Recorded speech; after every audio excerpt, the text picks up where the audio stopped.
Bem, meus amigos, estamos começando mais uma edição especial aqui no nosso podcast Marcas do Brasil e como eu prometi, aqueles que fizeram parte do projeto inicial, que fizeram os nossos documentários, que contou a sua história, estariam como nossos convidados aqui. Meu desejo era trazer os dois, mas o Sejão não para, né, Serginho? Não, ali é uma máquina de trabalhar. É Serginho porque é o Sérgio Júnior e o Sejão é o Sérgio pai. Então os dois participaram da entrevista lá no primeiro documentário, mas no podcast só consegui trazer o Sérgio Júnior porque o pai dele não para. Tormec não para. Não. Seja bem-vindo, prazerzão, alegria revê-lo e crescendo de lá para cá, né, Sérgio? Muito obrigado, é uma satisfação estar aqui, uma satisfação imensa, essa oportunidade de estar aqui contando a história nossa, né?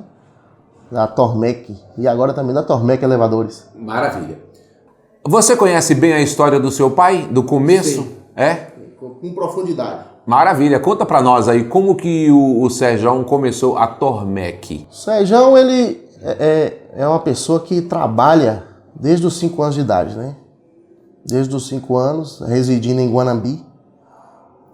Minha bisavó muito antiga, Dona Chica, ali em frente ao Docilá. E morava na roça, mas ele já vinha para a cidade trabalhar durante a semana, né? Trabalhava na oficina mecânica, limpando ali algumas peças de motor de carro, né? E então desde muito cedo ele ajudantezinho geral. Sim, sim. Então ele não foi toda a vida só oficina. Já foi vendedor, né? Também já vendia como que diz assim, muitos utensílios de casa-tapete, e então ele já foi mascate também. Mascate também. Então a experiência é vasta. Sim, já vendeu umbu. Vendeu umbu, já catava na roça. As irmãs escondiam e ele vinha vender umbu na beira da pista. É mesmo. Então a história dele com a família... Então o Sérgio é de uma família bem humilde, a sua origem financeira, inclusive. Sim, podemos dizer que sim, né? É uma família, principalmente do meu pai, é uma família que veio da roça, né? Do campo. Então é uma família que podemos dizer assim, é bem humilde. Sempre povo muito trabalhador, mas podemos dizer que sim, que foi uma família humilde. Veio de baixo. E aí o Sérgio já na adolescência ali, já jovenzinho e tal, ele foi mais entrando pro lado da oficina. Tornearia. O dia que subiu em cima de um torno, só descia do torno para poder fazer solda. Apaixonou pelo torno. Sim. Pensou que o torno era um touro. Virou torneiro desde cedo. Domou o bicho brabo. Sim. Isso em Guanambi. E disso aí, já pegando um braço, oportunidade de falar, a família também foi pegando esse gosto por esse ramo de tornearia, né? Os irmãos também, cunhado, sim. Certo. Como se deu a ida dele para Caetité? Qual foi o propósito? Por que isso ocorreu? Lembrando da história ainda mais antiga, ele atuava em Guanambi, né, trabalhando em tornearia, e muitos já falavam para ele, você é um grande profissional, por que você não abre o seu próprio negócio? Mas por não ter recurso para poder abrir um negócio próprio, ele ainda precisou deixar a sua família e foi morar no estado do Ceará. Se não me engano, ficou lá por 1 ou 2 anos, por volta de 96, 97. A família que você fala o quê? Sua mãe? Sim. É mesmo. Precisou nos deixar aqui. Você também já era nascido? Já. Na época eu residia ali no bairro do São Sebastião. Você tem quantos irmãos? Hoje sou eu mais velho, né? E mais 2 irmãs. Mais 2 irmãs. Isso. Diferença minha de idade de uma para outra é 5 anos e da outra 7 anos, né? Então nessa época que ele foi pro Ceará, só tinha você ou tinha mais? Tinha eu e tinha uma recém-nascida, que era a Ritiele, né? Certo. Foi pro Ceará, ficou 1 ano. Ficou 1 ano trabalhando na Terrabras, arrecadando um recurso para ver se ele conseguia abrir o negócio dele. Rapaz. Então assim, no início se deu ali em Caetité no ano de 98. E tem algumas pessoas ali, né, que a gente não pode deixar de também dar honra em Caetité, que foi seu Arnaldo, e também ali na Cerâmica Paraná, seu Edivaldo, né? Foi quem, digamos assim, abriu as portas e deu uma força para ele abrir seu próprio negócio. Estendeu a mão para ele lá. Foi. E aí, serviço, inclusive, cedeu o espaço com a prestação de serviço para poder abater no aluguel, né? Então foi uma oportunidade, e máquina também, há condições assim que ele pudesse honrar com o compromisso dele, né? De alavancar o negócio dele. Maravilha. Sempre Deus prepara pessoas boas, né? Sim, me recordo do início ali do negócio dele, porque era um galpão, e o início sempre é muito difícil, né? De todo o negócio, e com ele não foi diferente. Lembro também que o escritório dele era de bambu. O revestimento do escritório dele era bem rústico, né? Então era feito de bambu e as ferramentas dele, ele sempre foi muito organizado, apesar de não ter recurso para comprar ali os melhores armários. Mas ele revestia de papelão, tudo bonitinho, e ia. Pra ficar bonitinho. Sempre foi muito cuidadoso, muito zeloso. Que interessante. E esse ponto onde ele iniciou, é lá onde ele está hoje? Exatamente. Ele começou com um galpão ali, né? Ali era uma região limpa, que quase não tinha muita coisa. Ali naquela região. E iniciou com o galpão. Por uma necessidade de expansão, ele foi comprando as áreas aos arredores e... Os lotezinhos ao redor. Se tornou o que é hoje, né? Que é a Tormei, que hoje já tem um grande porte ali na entrada do conglomerado grande lá. Ali não tinha nada, né? Não, era um limpo. Só tinha o galpão que ele trabalhava. E ele morava ali? Não, na época não tinha nada, não tinha construções ali naquela região. Ah, tá, tinha um galpãozinho lá. Só um galpãozinho. E foi onde ele iniciou ali, né? Com muita dificuldade, com a lima na mão. A energia não tinha. Ele contou a historinha da lima, moço. Exatamente. Me lembra aí, a liminha. Então, quando ele chegou, ele não tinha energia. Então ele chegou, botou uma plaquinha lá, que é o nome que sustenta até hoje. Até foi um amigo dele que deu uma orientação para ele. Ó, o nome da sua empresa vai ser esse. E é a Tormec que sustenta nós até hoje, né? Tá aí. Um amigo que falou o nome. Exatamente, incentivou. Aí não tinha energia e ele usava a liminha para quê? Usava a liminha para poder fazer as peças de modo artesanal, né? Rapaz! Até colocar energia para poder usar a máquina de solda, a lixadeira e os outros demais equipamentos que poderia utilizar, que na época ainda era pouco, né? Não tinha muito recurso também. Mas não é por isso também que não procurava fazer. E ele conseguia fazer peças desse modo? Sempre foi muito criativo. Ele sempre foi muito criativo e sempre buscou dar solução para os problemas. Então, mesmo na dificuldade, ele sempre procurou fazer o melhor. Pegava uma peça e transformava em outra. Essa é a habilidade dele. Adaptava, até hoje, né? Até hoje. A realidade é que o que para a gente muitas das vezes está perdido, ele dá uma solução. Para ele acha um caminho. Acha. Então, essa é uma habilidade que ele tem, né? Habilidade natural. Exatamente. Chega lá de toda a região, todo tipo de pepino, vamos dizer assim, né? Durante muito tempo, o que sustentou a empresa foi cerâmica. Certo. As cerâmicas ali, tinha os engenhos, tinha a parte ali da agricultura da região que prestava esse serviço. Mas com a seca, o cenário também ali da cerâmica acabou mudando ao longo do tempo. Ele sempre precisou se atualizar com o mercado, as oportunidades que o mercado permitia, né? Então, no ramo da eólica mesmo, foi uma oportunidade da empresa alavancar. Ele sempre que podia, ele inovava, ele investia na empresa, trazia uma máquina diferente. Então, ele sempre procurou se atualizar com o que o momento estava oferecendo ali para ele, a oportunidade do momento oferecia para ele. Maravilha. Além dessa criatividade, ele também não tinha preguiça, né? Nunca teve. Que até hoje, quantos anos você tem hoje? Mais de 50. 56. Se não tiver, vai fazer esse ano. Não veio no podcast porque tinha lá um bocado de compromisso para entregar hoje. Ele falou, olha, já com o motivo lá hoje, vocês vão falar de elevador, então quem está hoje na frente de elevador é você, hoje eu não vou não. Assim foi a resposta dele, que eu tenho outras coisas para cuidar. E chegar lá agora tá agarrado. Eu falei, tranquilo, mas chegar lá, fique tranquilo que eu falo para você. Eu falo de você lá. Então dá honra quem merece honra, né? Não tem como contar a sua história sem trazer seu pai. Não, não posso fugir disso, eu já venho de uma linhagem. Então essa linhagem é o que muitas das vezes dá credibilidade das pessoas confiarem no meu serviço. Muita gente, muitos jovens, quer meio que, vou construir minha carreira, vou fazer minha história, meio que na cabecinha dele ali, dá uma anuladinha no pai, se o pai for bem sucedido, não quero pegar carona no que o meu pai fez. Você tem uma visão diferente, você tem uma visão de honrar seu pai, de dar seguimento no legado dele, de respeitar esse legado, né? Dessa maneira eu faço as suas palavras as minhas e vou um pouquinho mais além, devido à responsabilidade de honrar o que foi feito e foi feito com excelência, né? Desde o princípio você já recebeu a grande honra de receber o nome dele, né? Para você ver a responsabilidade. Já começou por aí.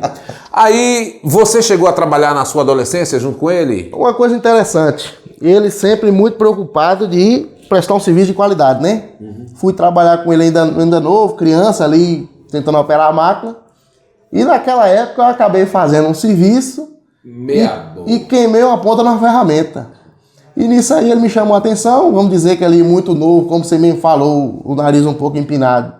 Não quis ouvir a correção. E aí me afastei na época um pouco da oficina. Foi o que me motivou a ir embora estudar. E no Senai, no conhecimento mais técnico, assim, aprendi a tornear, aprendi como é que funciona o procedimento da solda de uma forma mais técnica, né? E certamente se eu tivesse ficado trabalhando com ele, eu não ia querer ir embora estudar, porque às vezes ia ganhar um pouquinho de dinheiro e ali já ia ficar satisfeito. Ali. Ali já ficava por ali mesmo. Então nessa bronquinha dele, você falou, não dá pra mim não, vou atrás de estudar. De estudar. E esse seu estudo, você lá foi descobrir a parte técnica, o caminho real. Chocou com seu pai na parte prática dele de alguma coisa? Houve algum choque nisso? Ou vocês conseguiram se adaptar bem entre a prática dele, a criatividade natural dele e a sua informação mais de uma capacitação mais técnica? É uma coisa que a gente tem que levar em consideração é que o ramo acadêmico é uma questão particular minha, que eu enxergo isso, ele tem um pouco, uma distância grande do mercado de trabalho. Eu diria que tem ali um abismo no meio que precisaria criar uma ponte, né? Da academia, do estudo ali da faculdade, da academia, do curso técnico, com o mercado de trabalho. Para a realidade. Se isso fosse mais próximo, talvez seria mais fácil. Então, assim, principalmente a gente que vem muito verde, no caso eu, né, do conhecimento prático, que é extremamente importante. Então, linkar o conhecimento técnico com a prática é algo que eu acho muito importante, mas não é tão fácil assim. Desafiador. Exatamente.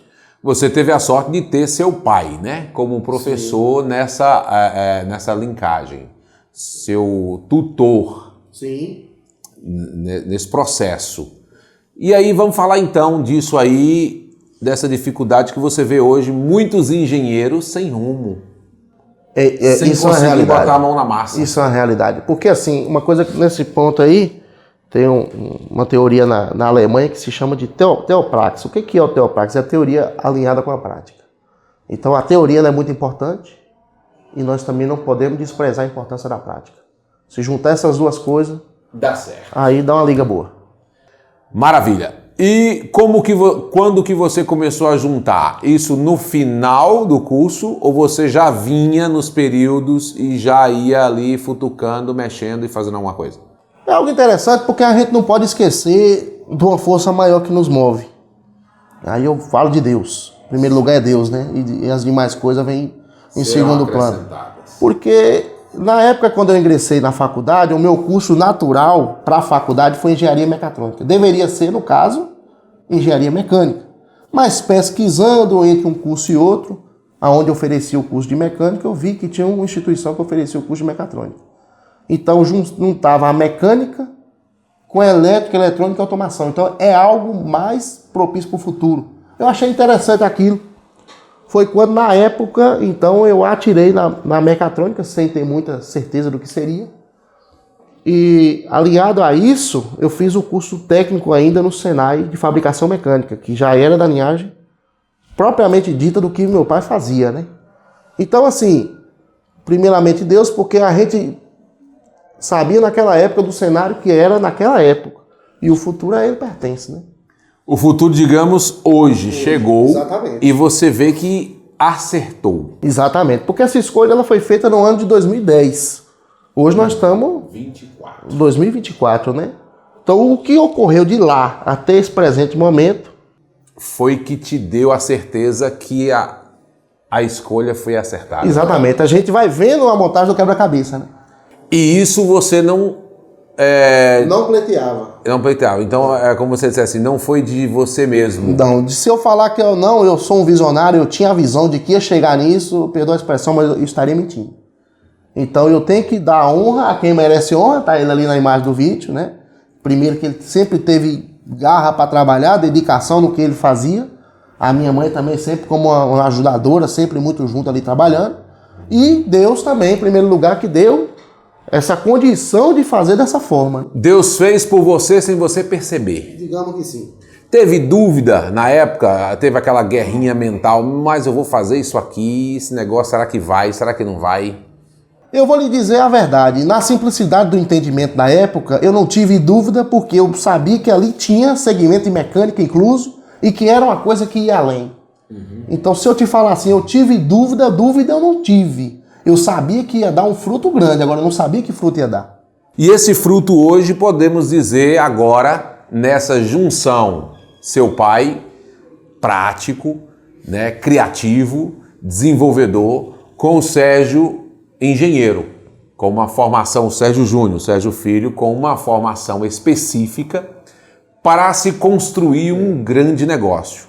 Só que mesmo assim, esse grande negócio começou na criatividade, na simplicidade, na meio que loucura do Serjão lá. Conta aí como que surgiu a ideia do elevador. Não, quando eu estava ali, eu fiz minha faculdade, minha graduação ali na cidade de Salvador, uma vez por outra, ele sempre ativo, sempre querendo me dar um excelente suporte para eu desenvolver minha carreira, para eu estudar. Ele frequentemente ele ia em Salvador me visitar. E certa vez ele foi no prédio onde nós residíamos, ele olhou no elevador, ele falou, eu vou colocar um desse lá em casa. Eu ainda, na minha simplicidade, né, não vamos dizer assim, eu sabia que se ele botasse na cabeça que ele ia fazer, pelo que eu já conhecia dele, ele ia fazer, ele ia executar. Mas na hora você não falou, ele já decidiu isso? Não, na hora eu apoiei, mas é aquele apoio mesmo que, não, tá bom, vamos fazer, mas... Confiar. Não podemos ser negligentes em relação a isso. Só que eu vi que ele foi aprofundando no processo. Naquilo, de realmente fazer o elevador. E ele foi buscando os recursos e as formas dele, executar aquilo. E eu fui acompanhando. Não antecipando o podcast, mas aí finalizei minha graduação em 15 para 16 e retornei para Caetité. Ele fez, já tinha feito no prédio onde é que a gente reside aqui em Caetité, né? A nossa residência ali, ele já tinha feito a estrutura onde é que ia ficar o elevador. Ele já tinha comprado o motor, as guias, já tinha feito a forma dele, vamos dizer assim, artesanal, do que ele bolava na mente dele do que seria um elevador. Isso aí ele já estava desenvolvendo.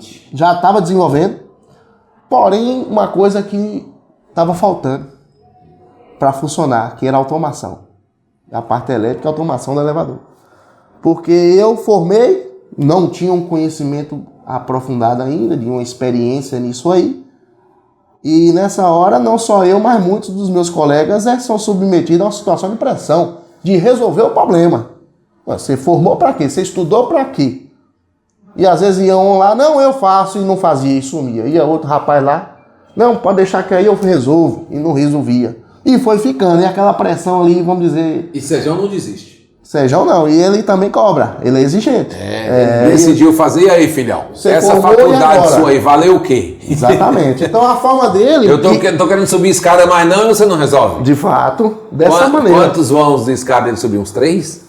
4, né? 4 E minha mãe também, ela numa viagem a São Paulo, acho que isso faz uns 15 anos, ela quebrou o pé.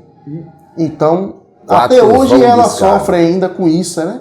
Com essa cirurgia que ela fez, então de alguma forma foi uma boa, uma cirurgia bem feita, mesmo assim ainda sente uma dor.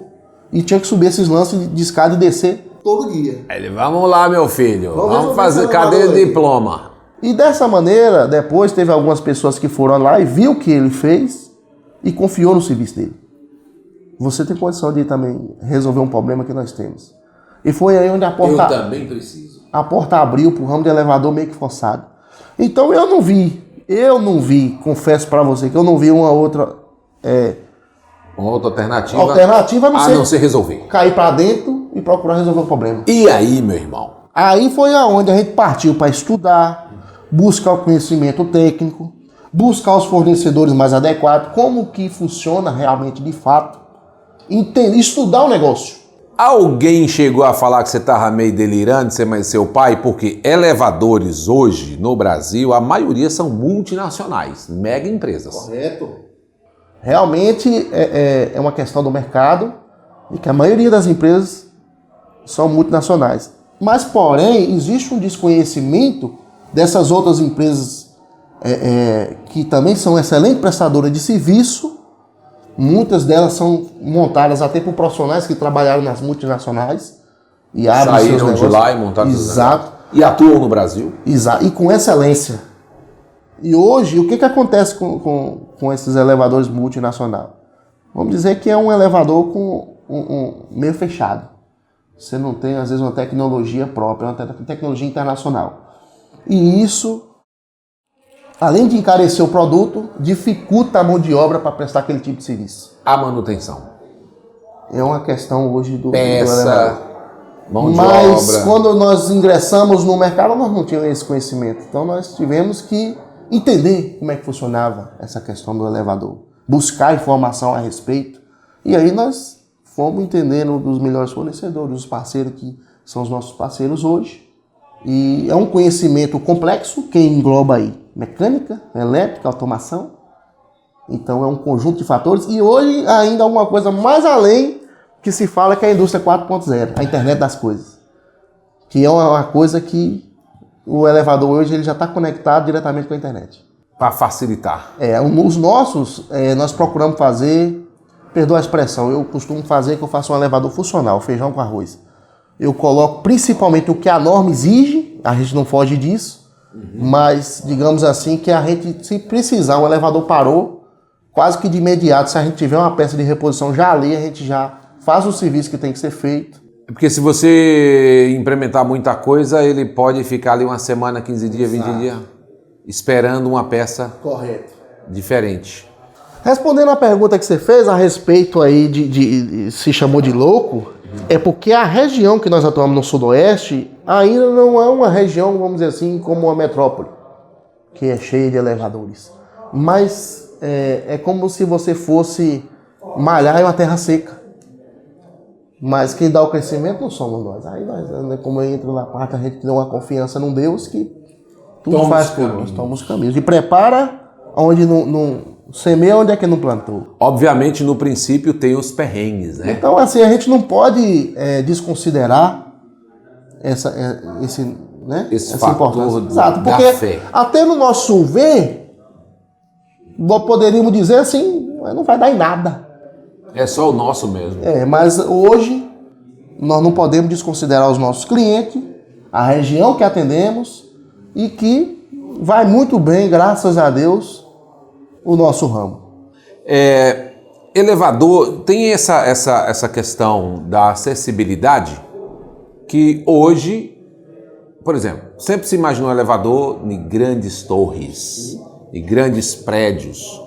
E você trouxe para a nossa região essa popularização do elevador. Por exemplo, nós estamos aqui num prédio que é um piso só. Sim. E nós subimos para cá de elevador. Né? Você instalou o elevador. Então, um piso só, um vão só de escada, eu acho que é aqui. Correto. Né?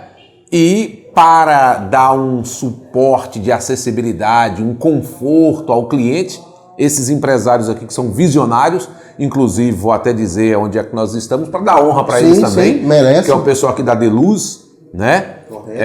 A Isma e o esposo Heraldo, que tiveram essa visão de colocar um elevador em um vão de escada. Justamente para dar esse conforto para o cliente, né? E para os deficientes. Antes da Tormec desenvolver isso aqui era praticamente impossível, né? Era caríssimo, vende muito longe. E a manutenção dificultada pela a distância, muitas das vezes as empresas não queriam vir atender essa região por conta da responsabilidade, que é uma responsabilidade, né? É como nós estamos aqui na região de Caetité, Guanambi, essa região sudoeste aqui, temos demanda, como já tivemos em Salvador, Montes Claros, até regiões mais longínquas. Mas o que inviabilizou o nosso atendimento é justamente o pós-venda, né? A assistência técnica. Isso nós prezamos muito com os nossos clientes. Até mesmo porque o segmento exige muito um pós-venda. Exige. Segurança, funcionalidade. Dá muito problema elevador? Eu costumo dizer assim, principalmente para meus clientes. O que faz um elevador dar mais problema é uma instalação indevida ou mal feita.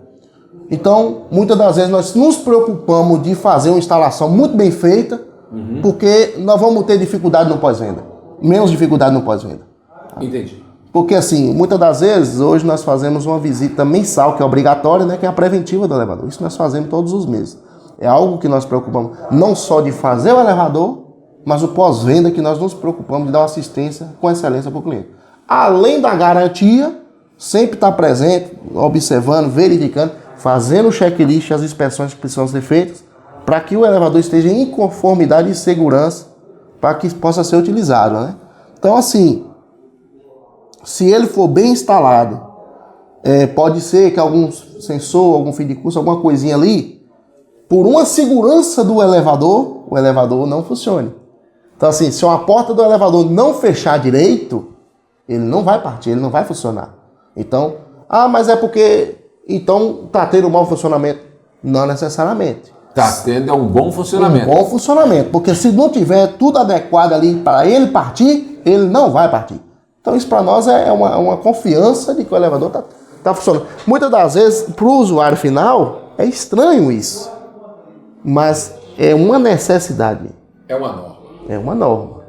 Só vai funcionar se todas as portas de pavimento e de cabine estiverem devidamente fechadas, os trincos de porta, tudo ok, aí o elevador funciona.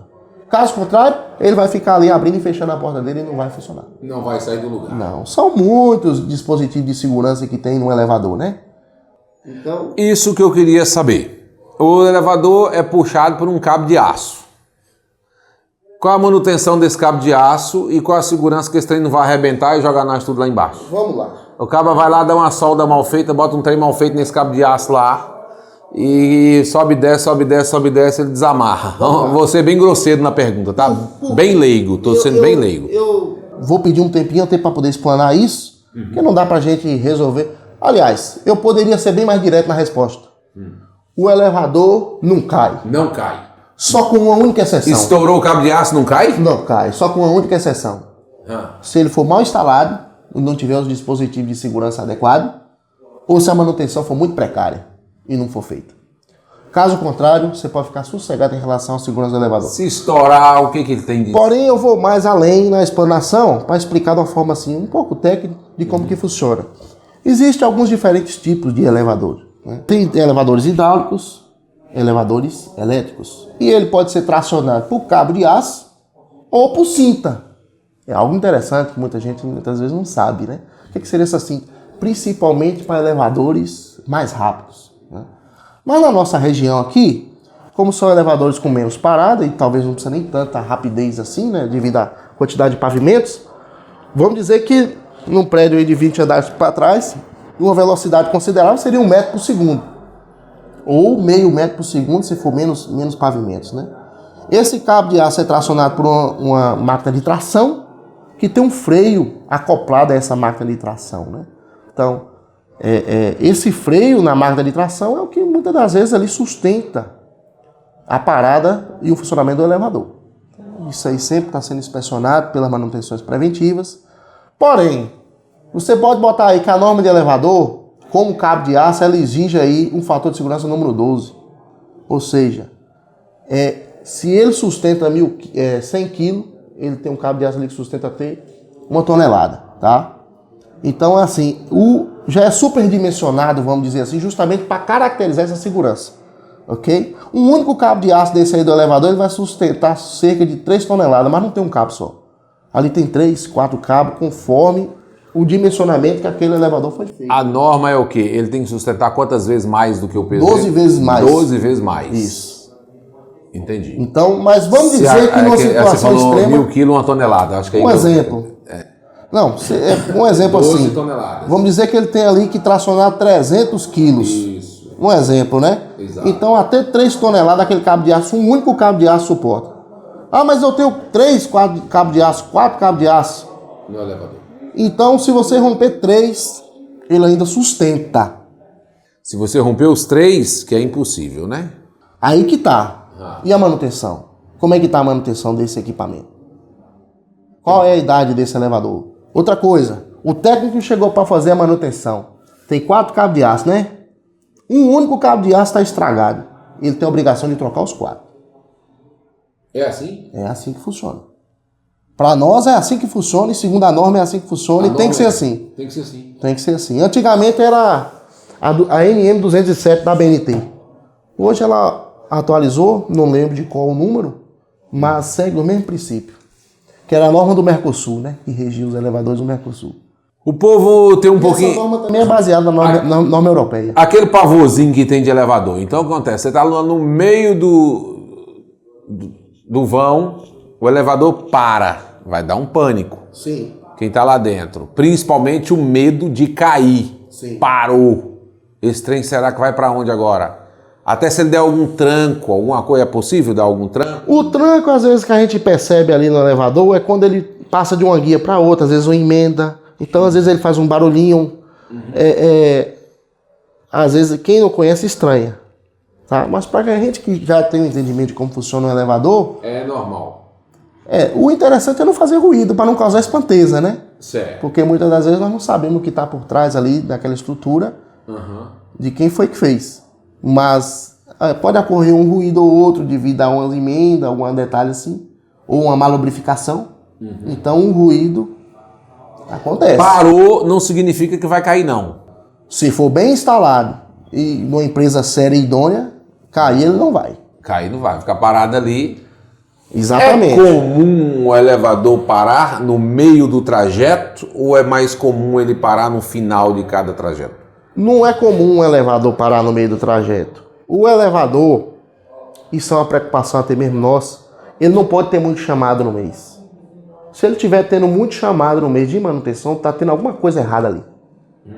Que precisa ser corrigido. Tem que fazer uma verificação mais... Agora, se o elevador tiver uma parada, bateu no fim de curso de segurança e ele parou por um motivo ou outro, uma vez no mês, ou vamos dizer até duas, vamos dizer que seria algo aceitável de chamado de elevador. É lógico que não com frequência.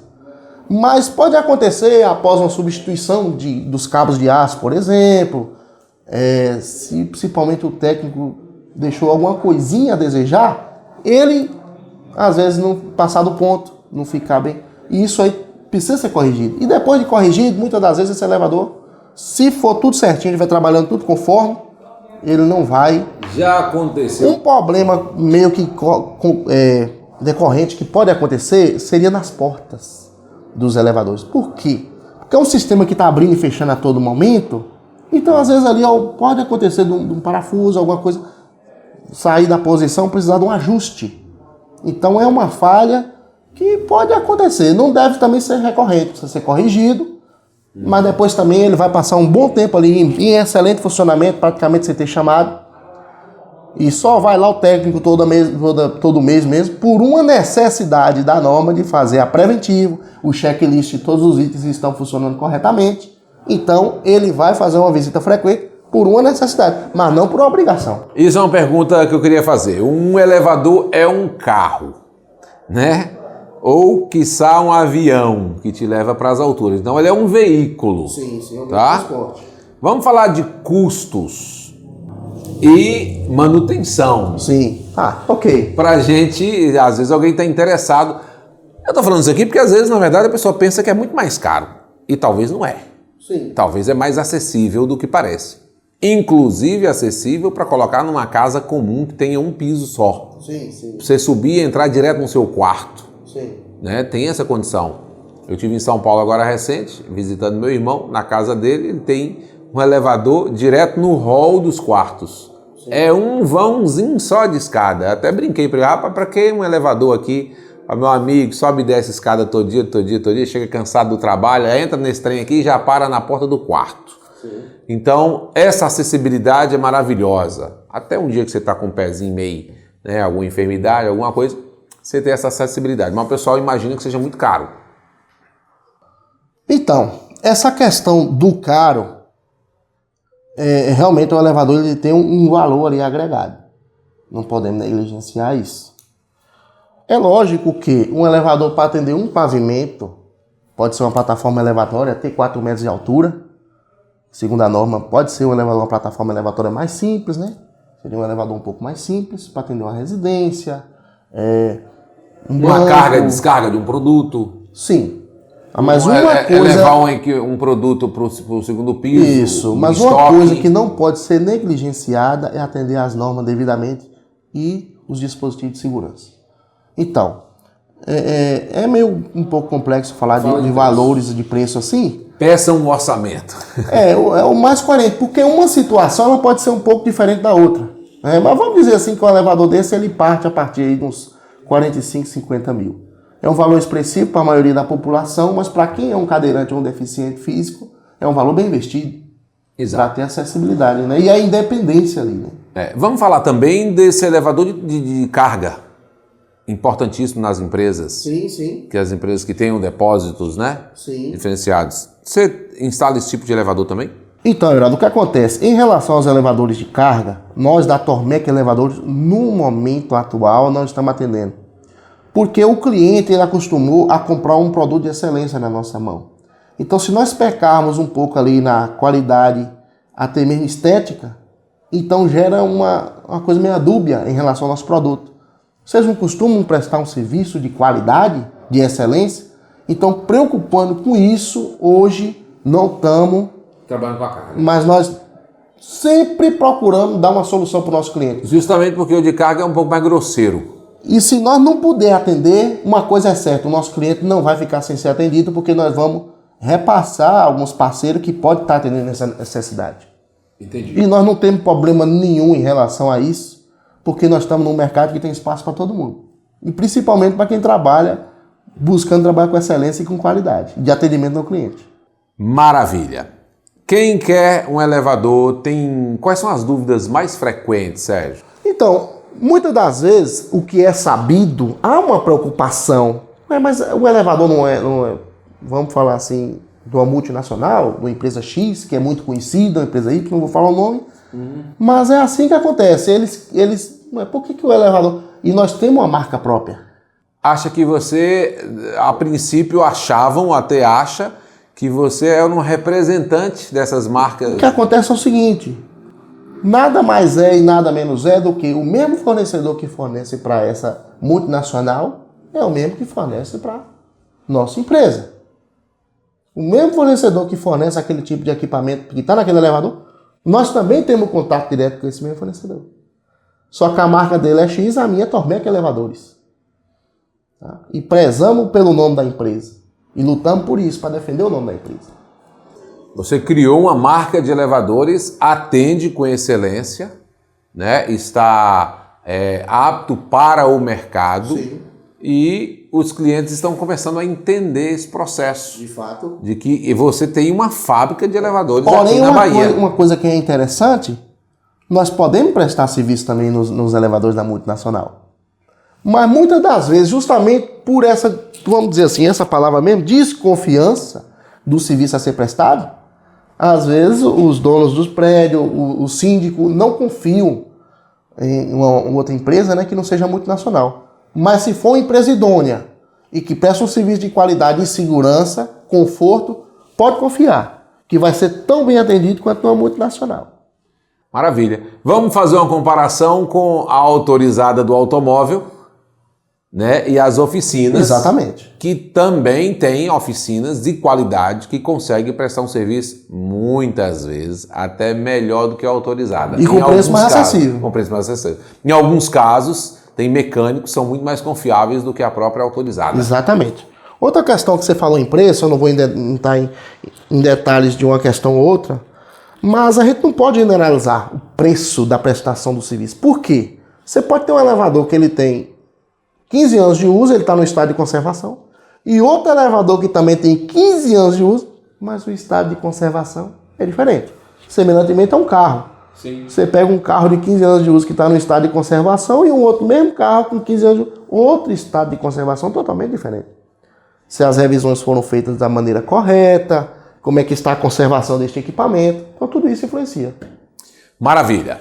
Sua palavra final para quem quer hoje decidir montar um elevador. Então assim, seus elevadores hoje estão elevador de prédios, né? Prédios, residenciais. O que a minha palavra final é o seguinte ao cliente, pode nos procurar, porque se nós não puder lhe atender da melhor forma possível, nós vamos poder lhe direcionar para um parceiro ou até mesmo nós, se nós tivermos a solução para o seu problema, para resolver o seu problema.